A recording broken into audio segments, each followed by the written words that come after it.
What's the deal with talking stages? Are they useful or are they overrated? Why do people usually ghost during this stage? Would you rather talk or date?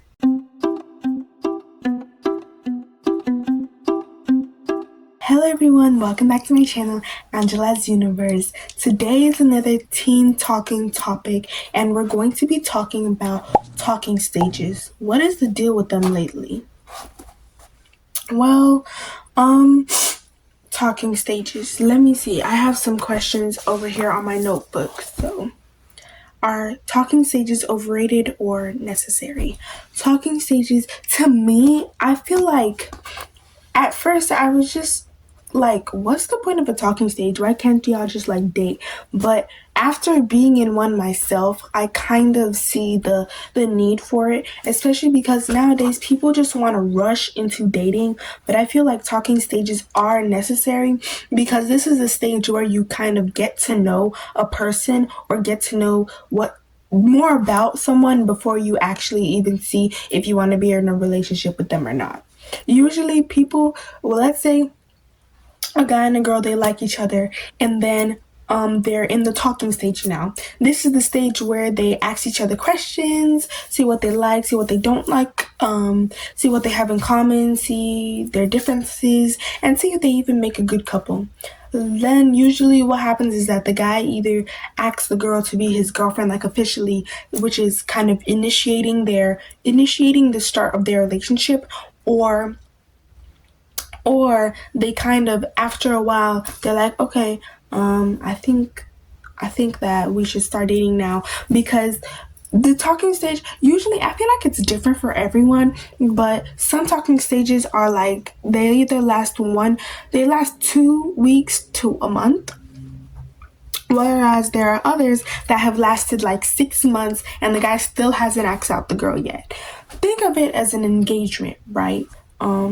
You like the person, then you put the ring on their finger. All y'all have to do now is plan ahead for the wedding. That period of time is going to be called the talking stage, but the time period is different for everyone. For me, I feel like a talking stage shouldn't be more than 2 months, only because you're still getting to know the person. If it's been like 7 months and you still don't know if you like her or not, then why are you wasting her time? Why are you wasting his time? I feel like talking stages are necessary because this is a crucial time to see if you and the person are even compatible or y'all will even work well together to say you want to be in a full-blown relationship. Why do people ghost during the talking stage? I would say people usually ghost during the talking stage because, like I said before, this is a time period where you're trying to get to know the person and see what you like about them. But let's say, let me stop saying let's say. So people would either ghost if they don't like your personality, there's something you said that ticked them off, or there's somebody else who's shown more interest, right? Me personally, I don't like the idea of ghosting people, especially because I like telling people what they did wrong and how they can improve on that instead of just like completely erasing them from your life. So people usually ghost when either they're too scared to say that they aren't interested in the person or there's somebody else that has shown more interest. You and the person that you're talking to, after like 3 weeks, 2 or 3 weeks of getting to know each other, and you see that you don't really like the person, or you can tell that the person doesn't really like you, the person will either ghost you or they'll tell you like, oh, I don't think that our personalities are compatible and there's somebody else that I like, so I'm gonna peace out. So I would rather do that and then be like, I just feel like the communication was off, something, instead of ghosting someone. But the talking stage is usually the period where people do ghost, because that's the period where they're trying to see if they really do like you or if they're just trying to have fun. What's the difference between talking and dating? Well, I feel like there is a big difference because, like I said before, the talking stage is kind of like the engagement before the wedding. You are still trying to get to know the person to see if y'all's relationship would work. You're still trying to see if y'all's relationship would work. And then if it works, the guy usually asks the girl to like be his girlfriend and with like a big basket and all that to see if they like each other.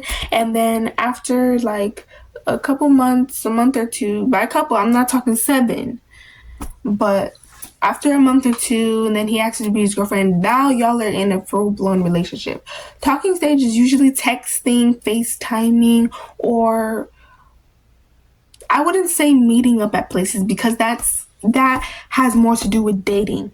Dating is where like you actually make an effort to go out somewhere other than school to see the person, or where it's just you and them, because at school it's like you, them, and your friends, and that can make it a little harder to communicate with them, especially because there are so many more people around. But that's part of what dating is about. That's kind of when it's like a new level unlocked. All right. I'm saying this because I've never dated anyone, but I have been in a talking stage before. My longest talking stage didn't last more than 2 weeks.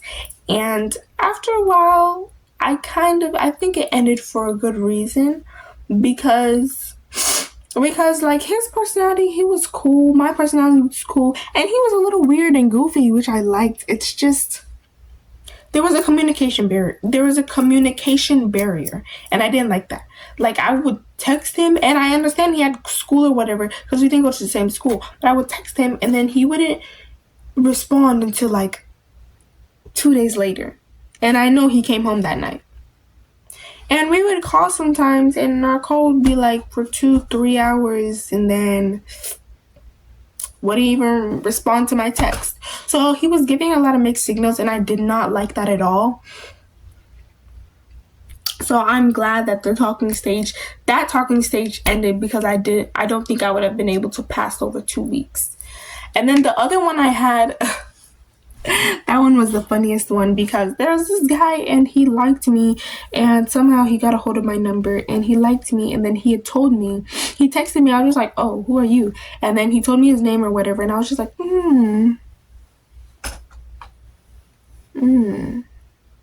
because I didn't really even like him back. It's just I felt really bad for him because he had gotten rejected by multiple girls, but after talking to him, I see why.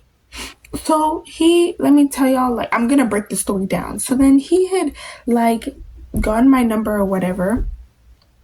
After he got my number, I was just like, okay, sure, we'll try it out. And that talking stage did not last. It didn't even last up to 2 weeks. It was like a week and like 3 days, right? So then, after we had spoken a bit, he literally tricked me, y'all. He tricked me because after he had told me that he liked me or whatever, I was just like, oh, that's cool. That's very interesting. And honestly, he told me things that sounded nice to my head. So I was a little bit suspicious because me and him were friends. So it came completely out of the blue, but he just had to ruin the friendship. So he had said, oh, you're so pretty. You're so nice. You have such a great personality. Honestly, I've been liking you ever since I've been seeing you. Because we didn't go to the same school. We would always meet at like the recreation center near our schools. Because like we were rival schools or whatever.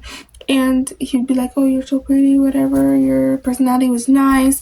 I've been wanting to tell you this for a long time. I even told my mom about you. And that was what tricked me. I was like, oh, wow, he must be serious, right? So then after talking for a bit, I was like, okay, good night. Let me think about it. And then I said, okay, we'll talk. We're just in the talking stage, right? And then this was like 2 weeks before my birthday. So I told him, oh yeah, my birthday's coming up. And then he was like, okay, and? Since when did he switch up? He literally changed into a completely different person. And then he was like, okay, and I was just like, oh. And then after I had seen him at the rec, right? And he was like, oh, we should low-key match. But I didn't want to match, so I stayed quiet. And he was like, girl, don't you hear me talking to you? I was just like, whoa. So then he told me that he had gotten his phone broken. That's why he wasn't like responding to my text, right? He said, oh, my phone broke, so we would only talk at the rec. So when he got his phone back, I texted him and I was just like, guess what today is? And then he was like, what? And I was like, oh, today's my birthday. And then he was like, I don't care. And I was like, oh, heck no. So then I told him, okay, bye. And then I literally blocked him just like that. And because I moved schools, I don't go to the recreation center as much as I do. But he was like telling my friends and texting my friends, oh, she's not responding to my text, I want her back, blah, blah, blah. But I'm so glad that I just ended that, because not only the talking stage did help, because if I actually started dating him, I would have been 10 times more sad. But thank God I can't even call him a boyfriend, because he wasn't even a boy that was a friend. He was just like, he just switched up into a completely different person that I did not approve of. So then I'm glad that I did have the talking stage with him, because after that 1 week and 3 days was what really showed me his personality, and it showed me a taste of what I would be getting if we ever did start like dating or whatever. But I'm not even allowed to date, so I wasn't even going to. I was going to tell him like, oh, but then again, we were 12, so dating, we weren't even actually dating. Like, the most we would do is like meet up at the rec, but that's it. It's not like we're going to a gourmet restaurant, the arcade. We're not going anywhere. So either way, talking and dating still really did feel the same. But to me, it felt the same, especially because I'm not allowed to date. So the most I'm going to do is see you at school or see you at an event that was hosted by the school, and text and like FaceTime and all that. But other than that, then that's about it. I'm not going to like some arcade or some gourmet restaurant with you when I can't even be allowed to date. So when I tried to set that boundary with him, he was like, girl, what you mean you can't date, bro? Like, why are you wasting my time? That was what he said on like day 4. And I was just like, okay. And I had left him on scene for like 3 hours, and he was like, my bad, cuz. I was just like, but yeah, that's it for today's topic / story time. Comment down below what other teen talking topics you want me to do, and tell me if rate this one if it was juicy enough out of 10. 1 being this was so dry, 10 being juiciest story I've ever heard. But thank you so much for watching. Bye.